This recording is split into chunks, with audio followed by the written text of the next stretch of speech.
Being a superhero involves a lot of judgment calls. Sometimes you make the wrong one. Welcome to Watch Mojo, and today we'll be counting down our picks for the top 10 worst things Captain Marvel has ever done. Before we begin, we publish new content every day, so be sure to subscribe to our channel and ring the bell to get notified about our latest videos.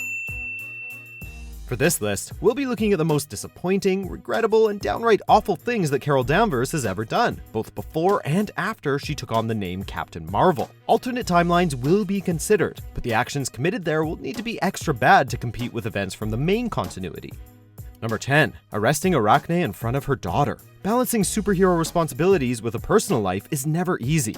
Do you ever wonder why Batman doesn't have many friends? Relationships tend to get strained in this line of work. During the events of Civil War, many friends and allies found themselves on opposite sides of the issue. Captain Marvel and Julia Carpenter, known as Arachne to her fellow heroes, both originally sided with Tony Stark in favor of the Superhuman Registry Act. But it was later revealed that Arachne was fundamentally opposed to it, and used her position to help others avoid capture. When the truth came out, Captain Marvel chose duty over friendship, hunting down Arachne and eventually arresting her in front of her own young daughter, who was surely traumatized. Number 9. She nearly killed Mystique. Carol Danvers might be a hero, but she's been known to give in to anger, and Mystique has a particular knack for making her see red. Danvers, then going by the name Ms. Marvel, often teamed up with the X-Men. But in 1981, an encounter with the then villainous Rogue, operating under Mystique's orders, left Danvers without her powers and memories. When she and the X-Men later caught up with Mystique and Rogue, the team focused on the latter threat, while Danvers caught up with Mystique. Enraged by what the villain had taken from her, she not only bested Mystique in combat, but seriously contemplated killing her while she was down. Worse yet, though she let Mystique live, Carol berated herself for not having pulled the trigger. Number 8. Her relationship with Dr. Michael Barnett. As we said, Danvers doesn't do so great in the relationships, platonic or romantic. Dating is hard, but you're setting yourself up for failure when you start an affair with your psychiatrist. You see, after getting her powers from an accident involving a Kree device, Carol developed a split personality, that of her regular self and that of Ms. Marvel, a superpowered crime fighter. She sought professional help from Dr. Michael Barnett to deal with these blackouts, but their relationship moved beyond that of doctor and patient. Both parties should have known better, but it was Barnett who ultimately paid the price when he was killed by Mystique to get information on Carol.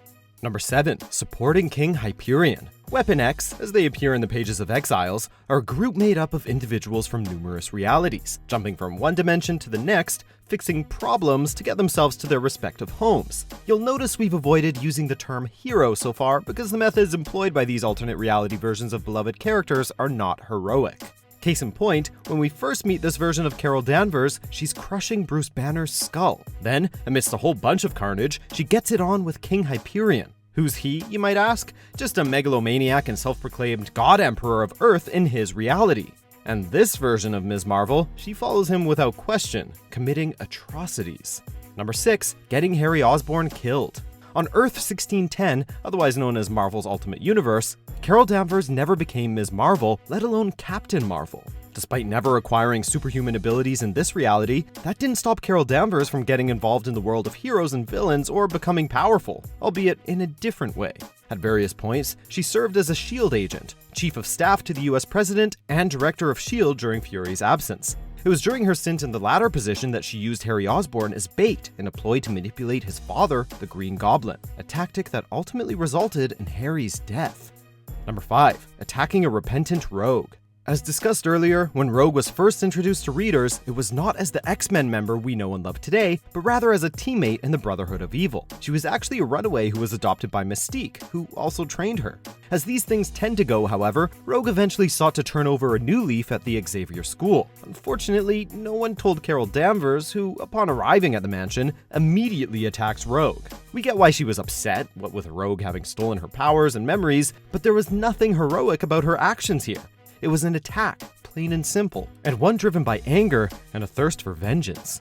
Number 4. Trying to kill every alternate reality version of Rogue and herself. Not unlike fellow Avenger Tony Stark, Carol Danvers struggled with alcohol addiction. This was during the time that she was going by the name Warbird, and it directly tied into her losing her powers. Though she managed to get sober in the main continuity, on Earth 7192, this particular reality's version of the character was ultimately defeated by her alcoholism. Her choice to drink rather than help save the day resulted in the destruction of her Earth, and so she began traveling to alternate realities, killing not just Rogue, who she blamed, but that Earth's version of Carol Danvers too. Her reason? In all other realities, Danvers forgave Rogue, and that disgusts her. Talk about going off the deep end.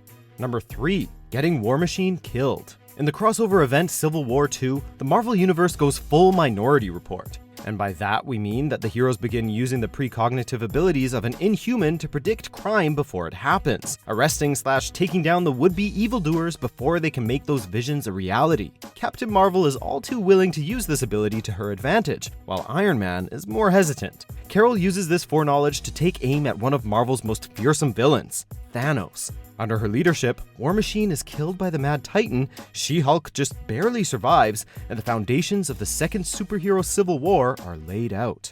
Number 2. Letting Puppet Master kill himself and lying about it.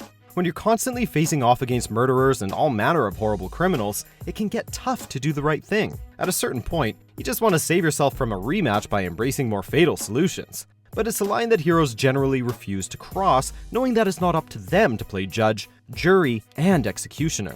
Well, when the villainous Puppet Master attempted a suicidal maneuver out of desperation, Carol did just that. Driven by her hatred for him, she lets him, knowing full well she could have saved his life. Worse yet, in a move that proves she knows her inaction was wrong, she lies to her teammates about it. Number 1. Getting Bruce Banner killed and starting Civil War II. We know, in an earlier entry we talked about Carol Danvers crushing Bruce Banner's skull, but that was alternate Carol in an alternate reality, so it carries less weight than this. You see, while Tony and Carol were immediately at odds over the whole precognition-based arrests thing, the two heroes were nonetheless trying to work it out peacefully. That all changed when Ulysses, the aforementioned Inhuman, had a vision of Hulk massacring the Avengers. When a massive group of heroes from both sides of the issue went to confront him, it ended with Clint Barton putting Banner down with an arrow through the eye. Hawkeye might have taken the shot, but it was Carol Danvers who put things in motion and defended Clint in court, ultimately leading to him being released and to the start of the Second Civil War. Do you agree with our picks? Check out these other great clips from WatchMojo and be sure to subscribe and ring the bell to be notified about our latest videos.